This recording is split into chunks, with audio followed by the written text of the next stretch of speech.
చూడండి సార్, ఇప్పుడు కొత్తగా విజయ్ అనే ఆయన పార్టీ పెట్టి తమిళనాడులో పోటీ చేశాడు. నేను అతని గురించి మాట్లాడట్లే అండి. జనరల్‌గా నంబర్స్ గురించి మాట్లాడుతున్నాను. మీరు కూడా ఫోన్‌లో చెక్ చేసుకుంటే చిరంజీవి గారు 22వ తారీఖు పుట్టారు. విజయ్ గారు కూడా 22వ తారీఖే పుట్టారు. సినిమా యాక్టర్ కృష్ణ గారు 31వ తారీఖు పుట్టారు. 3+1 4. ఒక్కసారి ఎంపీగా చేశారు కదా! చిరంజీవి గారు కూడా ఒకేసారి రోల్ పోషించారు ఉంటా. అన్ని పార్టీల్లో కానీ ఏదైనా పోషించారు. విజయ్ గారు కూడా 22వ నంబరు. అంటే ఒక్క టర్మే ఆయన హవా నడిచింది. అది మంచి కానీ చెడు కానీ ఏదైనా విజయ్ గారి యొక్క హవా కూడా ఒక్క టర్మ్ మాత్రమే నడుస్తుంది. నేను విజయ్ గారితో నాకు తెలియదు, అసలు విజయ్ గారు ఎవరో తెలియదు, విజయ్ గారితో నాకు సంబంధం లేదు.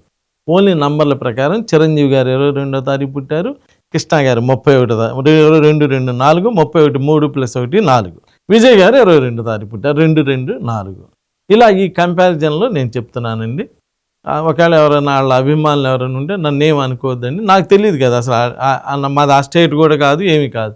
కాకపోతే వాళ్ళ యొక్క ఫ్యూచర్ ఎలా ఉంటుంది అనేది ఫోర్కాస్ట్ చేసి చెప్తున్నానండి. అందువల్ల ఇలా ఉంటుంది కాబట్టి కొంచెం జాగ్రత్తలు తీసుకుంటే చాలా మంచిది. నమస్కారం.